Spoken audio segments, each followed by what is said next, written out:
இரட்டை இலை சின்னம் விவகாரத்தில் டெல்லி போலீசாரின் சம்மனை அடுத்து விசாரணைக்காக டிடிவி தினகரன் ஆஜராகியிருக்கிறார். இது பற்றிய தகவல்களை டெல்லி செய்தியாளர் நிரஞ்சனிடம் கேட்கலாம். நிரஞ்சன், டெல்லி போலீசாரின் விசாரணைக்கு டிடிவி தினகரன் ஆஜராகியிருக்கின்ற இந்த வேளையில அங்கு எந்த மாதிரி கோணங்களில் விசாரிக்கப்படுகிறது, விசாரணை நிலவரங்களை பற்றி சொல்லுங்கள். கணேஷ், தற்பொழுது இந்த விசாரணையானது கிட்டத்தட்ட இப்போ 2 மணி நேரத்திற்கும் மேலாக தற்பொழுது நீடித்து வருகின்றது. இந்த விசாரணையானது மேலும் மாலை 7 மணி வரை அளவில் கூட நீடிக்கலாம் என்று கூறப்பட்டிருக்கின்றது.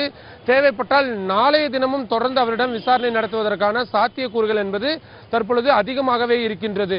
குறிப்பாக இதில் என்னென்ன மாதிரியான கோணங்களில் விசாரிக்கிறார்கள் என்றால், சுகேஷ் சந்திரசேகர் ஏற்கனவே நான் 10 தினங்களுக்கு முன்னதாகவே தலைநகர் டெல்லிக்கு வந்துவிட்டேன், அவரை ஏற்கனவே நேரில் சந்தித்து பேசியிருக்கின்றேன், அவருடன் தொலைபேசியில் உரையாடி இருக்கின்றேன் என்ற பல்வேறு வாக்குமூலங்களை அளித்திருப்பதாக டெல்லி காவல்துறையினர் கூறியிருக்கின்றார்கள். ஆனால் நீதிமன்றத்தில் சுகேஷ் சந்திரசேகர் இதனை திட்டவட்டமாக மறுத்து அந்த அப்ளிகேஷனை போட்டிருக்கின்றார்.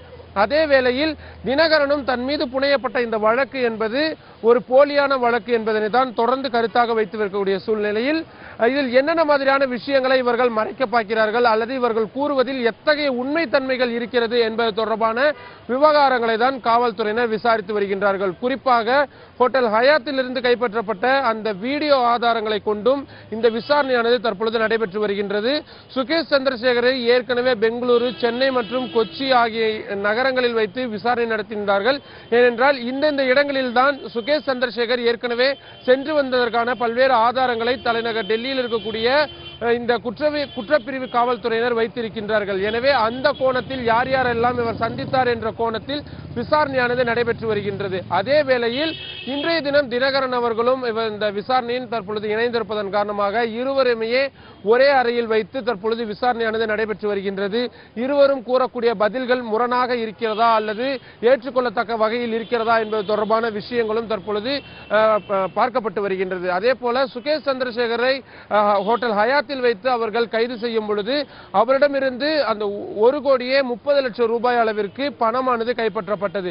அந்த பணமானது அந்த எண் வரிசையை கொண்டு அது எந்த வங்கியிலிருந்து பெறப்பட்டது என்பது தொடர்பான கோணங்களில், ஏனென்றால் ஒரு வங்கியிலிருந்து ஒரு சீரியல் நம்பரில் கொண்டு ஒரு பணம் பெறுவது, மொத்தமாக ஒரு பணத்தை பெறுவது என்பதை நாம் சுலபமாக கண்டுபிடித்து விடலாம். அப்படி என்றால் எந்த வங்கியிலிருந்து பெறப்பட்டது, யார் சுகேஷ் சந்திரசேகருக்கு அந்த பணத்தினை கொடுத்தார்கள், இந்த கோணத்தில் தான் விசாரணையானது நடைபெற்று வருகின்றது. இதில் மிக முக்கியமானதாக இன்னொன்று, இவரை ஒருவேளை ரிமாண்ட் செய்ய வேண்டும் என்றால் அதற்கான சரியான காரணத்தை டெல்லி காவல்துறையினர் தெரிவிக்க வேண்டும், அதற்கான சரியான சாட்சியங்கள் இருக்க வேண்டும். அந்த வெறும் ஒளிநாடா மட்டுமே தற்பொழுது போதுமானதாக இருக்காது என்று உயரதிகாரிகள் தெரிவித்திருப்பதன் காரணமாக இவர்களது வாக்குமூலமும் தற்பொழுது மிக முக்கியமானதாக பார்க்கப்படுகின்றது. 25ஆம் தேதி கீழ் நீதிமன்றம், அதாவது டெல்லி மாவட்ட நீதிமன்றத்தில் சுகேஷ் சந்திரசேகர் தன்னை இந்த வழக்கிலிருந்து விடுவிக்க வேண்டும் என்று தொடர்ந்த அந்த வழக்கு விசாரணையானது வரும் பொழுது டிடிவி தினகரனின் வாக்குமூலமும் மிக முக்கியமானதாக டெல்லி காவல்துறையினர் சார்பாக முன்வைக்கப்படவிருக்கின்றது. எனவே இன்றைய தினம் இந்த வழக்கு விசாரணை தொடர்ந்து நடைபெறுகின்றது.